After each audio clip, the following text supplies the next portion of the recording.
Hello student, कैसे हो आप सब। आई होप आप सभी अच्छे होंगे और आपकी पढ़ाई भी जोरों शोरों से चल रही होगी। इस पढ़ाई को अच्छी से बहुत अच्छी करने के लिए आज जो है आपका अपना YouTube channel the science academy. मैं हूँ विक्रम सिंह, जो कि आपको कराऊंगा साइंस के हर टॉपिक्स को सॉल्व एंड हर डाउट को क्लियर। तो शुरू करते हैं अपनी आज की क्लास। आज का सेशन अपन शुरू करते हैं। तो अपने चल रहा था चैप्टर नंबर फर्स्ट, पादपों में पोषण। ठीक, तो लास्ट क्लास में अपन ने पढ़ा था कि पादप क्या होते हैं, पोषण क्या होते हैं, पोषक क्या होता है। ठीक, स्वपोषी क्या होते हैं, विषमपोषी क्या होते हैं। तो आई होप आपको वो सब चीजें समझ में आई होगी। तो आज अपन पढ़ेंगे अपने नेक्स्ट टॉपिक, जो कि बहुत ज्यादा इम्पोर्टेंट होता है और बहुत ज्यादा पूछा जाता भी है वो बहुत बार, जो कि है अपने प्रकाश संश्लेषण। क्या है प्रकाश संश्लेषण। ठीक, समझते हैं पहले इसको फिर लिखेंगे। ठीक है, तो प्रकाश संश्लेषण क्या होता है। ये एक विधि होती है पौधों को खाद्य संश्लेषण में उपयोग में आने वाली। ठीक है, तो प्रकाश संश्लेषण क्या होता है, ये एक विधि होती है जिसमें पौधे अपना खाद्य संश्लेषित करते हैं। ठीक है, ये इस विधि का नाम है प्रकाश संश्लेषण। प्रकाश संश्लेषण क्यों रखा है, क्योंकि ये जो विधि होती है ये सिर्फ प्रकाश की उपस्थिति में होती है। जब प्रकाश नहीं होगा तब पौधों का खाद्य संश्लेषित नहीं होगा, इसलिए इस विधि को प्रकाश संश्लेषण कहा जाता है। क्या कहा जाता है, प्रकाश संश्लेषण। प्रकाश संश्लेषण इस विधि को कहा जाता है। तो इसमें होता क्या है, पहले वो समझ लेते हैं कि जब कोई पौधा या जब कोई पादप, जब कोई पौधा या जब कोई पादप अपना भोजन प्रकाश, क्लोरोफिल, जल आदि की उपस्थिति में अपना खाद्य संश्लेषण करते हो। मैंने क्या बोला कि जब कोई पौधा या पादप अपना भोजन या खाद्य प्रकाश, क्लोरोफिल और जल आदि की उपस्थिति में अपना भोजन बनाते हो या खाद्य संश्लेषित करते हो, तो इस विधि को कहा जाता है प्रकाश संश्लेषण। क्या कहा जाता है, प्रकाश संश्लेषण। तो क्या होता है कि जब कोई पौधा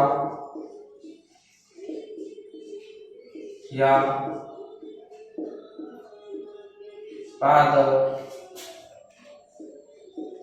अपना खाद्य संश्लेषण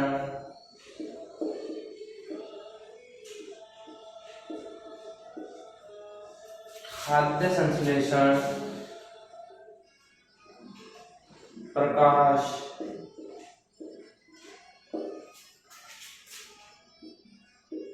क्लोरोफिल,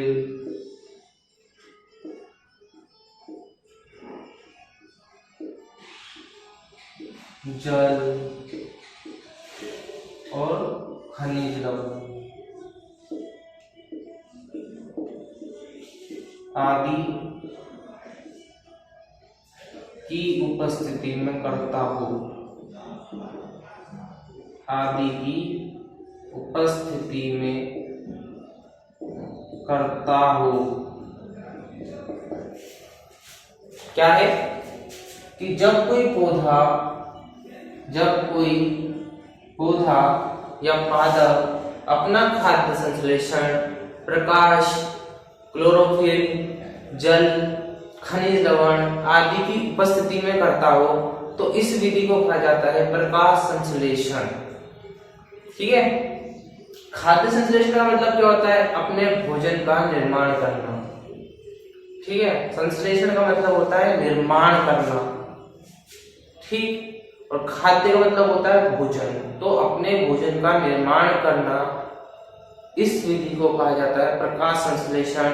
ठीक है, कि जब कोई पौधा या पादप अपना भोजन का निर्माण प्रकाश, क्लोरोफिल, जल, खनिज लवण आदि की उपस्थिति में करता हो, ठीक है, तो इस विधि को कहा जाता है प्रकाश संश्लेषण। ठीक है, तो इसको नोट करो, बहुत सिंपल सी डेफिनेशन है, कोई हुआ नहीं है, नॉर्मल सी डेफिनेशन है कि जब कोई पौधा या पादप अपना खाद्य संश्लेषण प्रकाश, क्लोरोफिल, खनिज और जल आदि की उपस्थिति में करता हो तो इस विधि को कहा जाता है प्रकाश संश्लेषण। ठीक है, जल्दी से नोट करो इसको, फिर आगे पढ़ेंगे।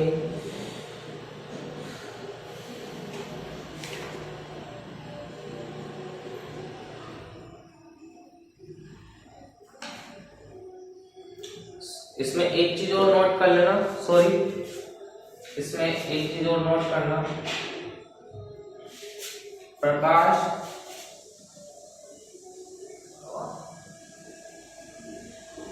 CO2, प्रकाश, CO2, क्लोरोफिल, जल और खनिज लवण। ठीक है, 5 चीजों की जरूरत होती है। ठीक, तो CO2 को क्या होता है? कार्बन डाइऑक्साइड, ये गैस होती है, ये गैस होती है जो हमारे द्वारा त्यागी जाती है, मनुष्य जाति के द्वारा ये गैस त्यागी जाती है और इस गैस का यूज होता है प्रकाश संश्लेषण की विधि में। तो क्या होता है कि जब कोई पौधा या पादप अपना खाद्य संश्लेषण प्रकाश, कार्बन डाइऑक्साइड, क्लोरोफिल, जल और खनिज लवण आदि की उपस्थिति में करता हो तो इस विधि को कहा जाता है प्रकाश संश्लेषण। ठीक है, ठीक, इसके बाद एक टॉपिक आता है रंध्र। क्या टॉपिक है? रंध्र। ठीक, इसके बाद एक टॉपिक आता है रंध्र। क्या है? रंध्र। तो रंध्र क्या होता है चलिए समझ लेते हैं। ठीक है, तो रंध्र होते हैं दरवाजा। ठीक है, पहले एक जनरल लैंग्वेज में बताऊंगा मैं कि जब भी आपको घर के अंदर जाना होता है तो आप क्या करते हैं? अपना घर का दरवाजा ओपन करते हैं। मेन क्या है? मेन दरवाजा ही है ना, कि दरवाजा ओपन होगा तभी तो अपन अंदर जाएंगे, या दरवाजा तोड़ के चल जाएंगे दया की तरह। उसे रेडी कर रहा है ना, वो दरवाजा लास्ट से तोड़ देता है, ऐसा तो नहीं करेंगे ना। अपन क्या करते हैं? अपन दरवाजा खोलते हैं, फिर उसके बाद अंदर जाते हैं। तो रंध्र भी वही होता है, ये पत्ती की सतह पर उपस्थित एक द्वार कोशिकाएं होती है। ठीक है, पत्ती की सतह पर उपस्थित द्वार कोशिकाएं होती है जिसकी सहायता से कार्बन डाइऑक्साइड और अन्य जो पदार्थ होते हैं, ठीक है, कार्बन डाइऑक्साइड, जल, कुछ भी जाएगा, प्रकाश जाएगा, वो जब तक ये ओपन नहीं होंगे तब तक नहीं आएगा। ये एक दरवाजे का काम भी करता है रंध्र। ठीक है, कि जब जब प्रकाश संश्लेषण की विधि होगी तब तक रंध्र का यूज होगा। ठीक है, तो रंध्र क्या होते हैं कि एक द्वार कोशिकाएं होती है जिनकी सहायता से जिनकी सहायता से प्रकाश, खनिज लवण, जल आदि इस विधि में भाग लेते हो, वो रंध्र कहलाते हैं। ठीक है, तो रंध्र क्या होते हैं?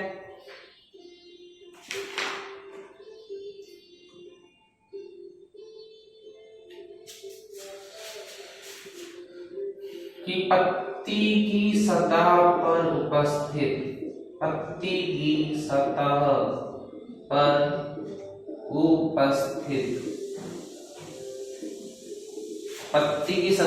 उपस्थित द्वार कोशिकाएं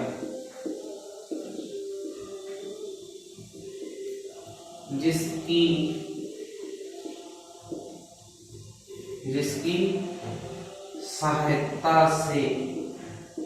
सहायता से CO2 तथा वायु CO2 गैस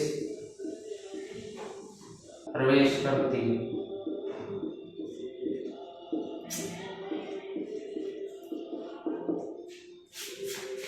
तो क्या होता है, रंध्र क्या होते हैं, पत्ती की सतह पर उपस्थित वह द्वार कोशिकाएं जिसकी सहायता से CO2 गैस प्रवेश करती है। मैंने बोला था ना कि जब भी अपन अंदर जाते हैं तो गेट खोलते हैं पहले, फिर उसके बाद अंदर जाते हैं। तो ये भी ऐसी होती है कि ये द्वार कोशिकाएं होती है।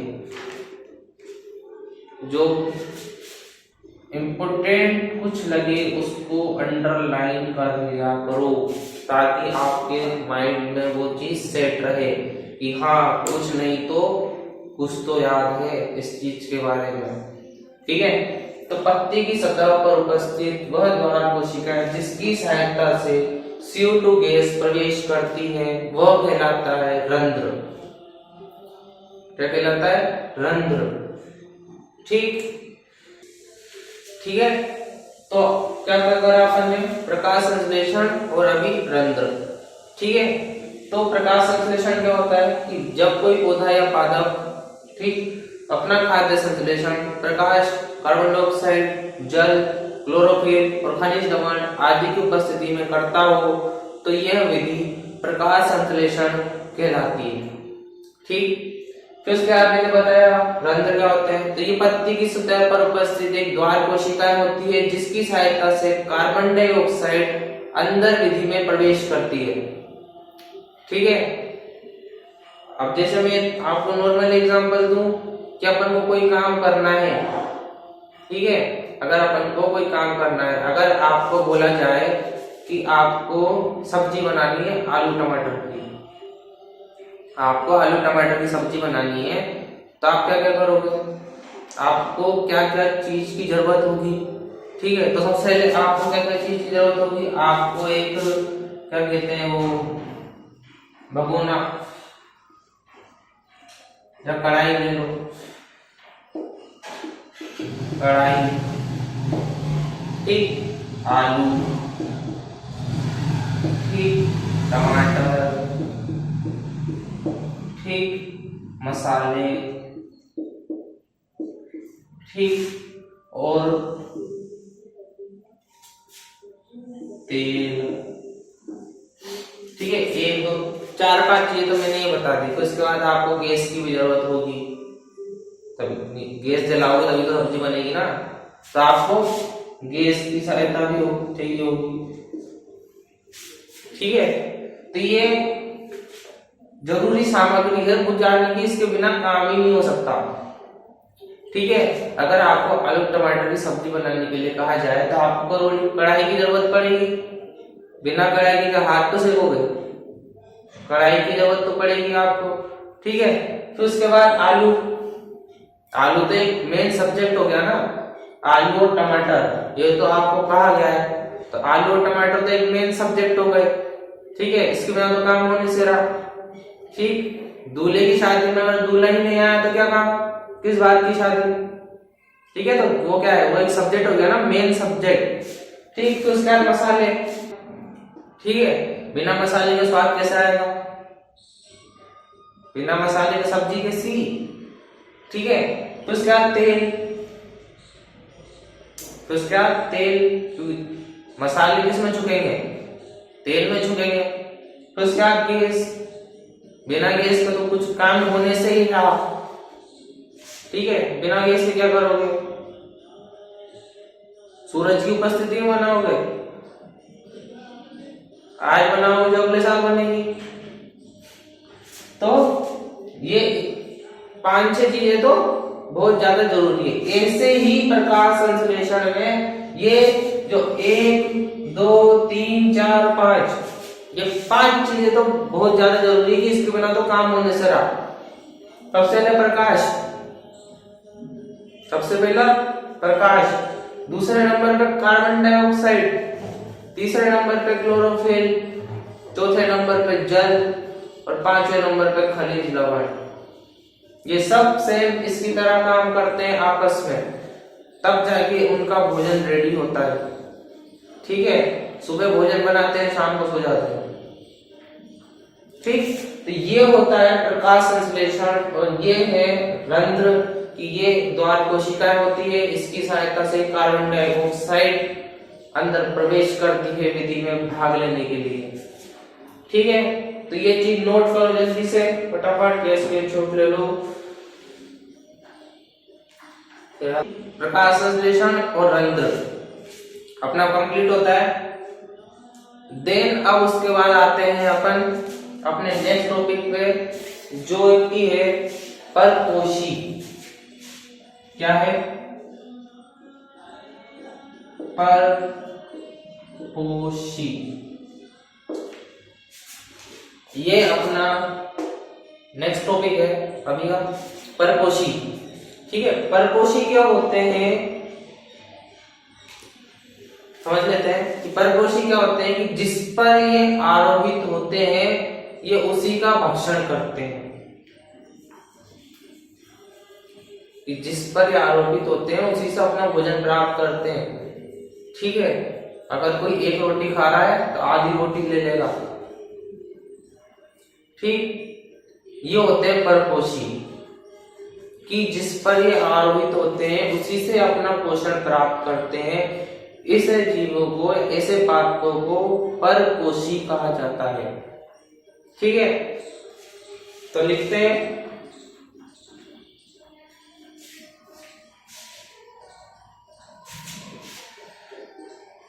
जिस पर ये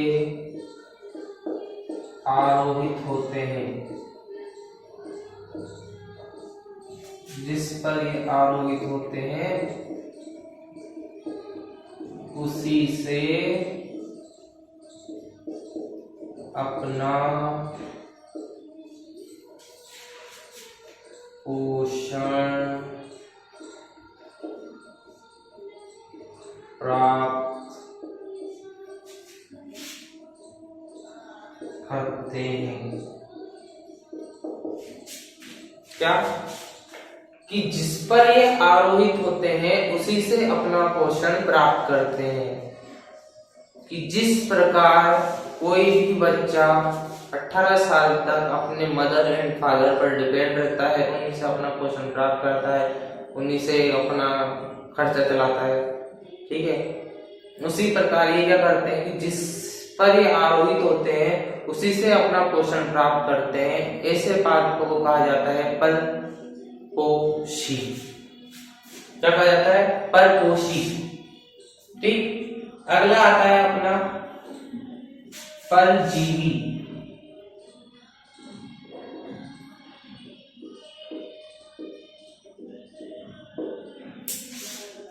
परजीवी एक होते हैं परपोषी, एक होते हैं परजीवी। ठीक है, परजीवी क्या होते हैं कि वह पादप जो परपोषी को अमूल्य पोषकों से वंचित रखते हो, ऐसे पादपों को परजीवी कहा जाता है।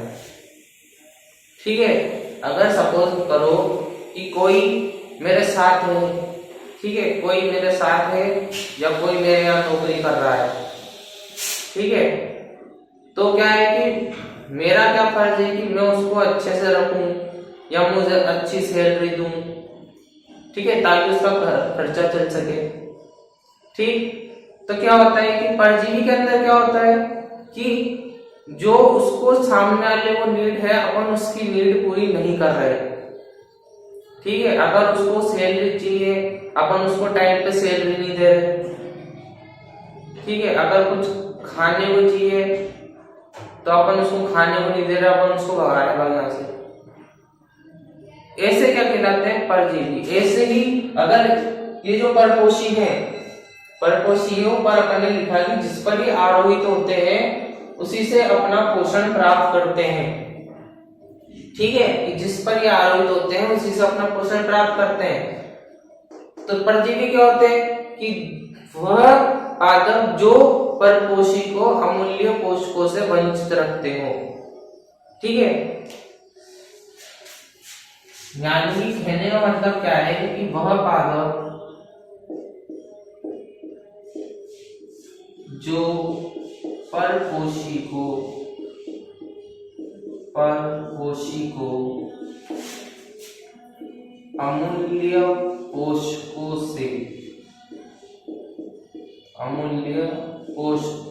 से वंचित रखते हो, ऐसे पादप परजीवी कहलाते हैं। ऐसे पादप परजीवी कहलाते हैं। ठीक है, तो क्या होता है कि वह पादप जो परपोषी को अमूल्य पोषकों से वंचित रखते हो, ऐसे पादप परजीवी कहलाते हैं। ठीक है, अमूल्य पोषक जैसे कि कोई पादप या कोई परपोषी है, ठीक है, उसको जल की कमी है, ठीक है, उसको जल की जरूरत है उसको, और क्या कर रहा है परजीवी उसको जल नहीं दे रहा। ठीक है, परपोषी है उसको जल की जरूरत है, और क्या कर रहा है परजीवी, क्या कर रहा है उसको जल नहीं दे रहा कि नहीं तुम मेरा जल में तेरे को। तो क्या हो रहा है, वो अमूल्य पोषकों से वंचित हो रहा है कि जिस चीज की उसको जरूरत है वो क्या हो रही है उसको नहीं मिल रही। ठीक है, तो वो कहलाते हैं परजीवी। तो इन दोनों में बड़ी ही कनेक्शन है। ठीक है, थोड़ा कि परपोषी वो होते हैं कि जिस पर ये आरोहित होते हैं, जिस पर ये आरोहित का मतलब परजीवी पे आरोहित हो रहे होंगे, जिस पर ये आरोहित होते हैं। ठीक है, कि जिस पर ये डिपेंड होते रहते हैं पूरे टाइम। तो जिस पर का क्या है, जिस कौन है, वो जिस है परजीवी। क्या, वो जिस है परजीवी, कि परजीवी पर ये आरोहित होते हैं और उसी से अपना पोषण प्राप्त करते हैं। ये हो गई अपनी परपोषी की डेफिनेशन। ठीक, तो उसके आगे परजीवी कि वह पादप जो परपोषी को अमूल्य पोषकों से वंचित रखते हो, ऐसे पादपों को परजीवी कहते हैं। कि वह पादप जो परपोषी को अमूल्य पोषकों से वंचित रखते हो, वह पादप क्या कहलाते हैं, परजीवी कहलाते हैं। कोई कंफ्यूजन नहीं है। ठीक है, तो ये है परपोषी और परजीवी। तो 4 टॉपिक्स अपन आज पढ़े, प्रकाश संश्लेषण, रंध्र, परपोषी एंड परजीवी। तो आई होप आपको आज की क्लास, आपका सेशन अच्छा लगा होगा, आपके कुछ डाउट्स क्लियर हुए होंगे या कोई डाउट उत्पन्न भी हो सकते हैं। तो अपन मिलेंगे अपनी नेक्स्ट क्लास में। ठीक है, अगर सेशन अच्छा लगा हो, अगर क्लास अच्छी लगी हो तो लाइक का बटन जरूर दबा देना और चैनल को सब्सक्राइब करना, ज्वाइन करो अपने साइंस अकेडमी चैनल को। मिलते हैं अपनी नेक्स्ट सेशन में, तब तक के लिए जय हिंद।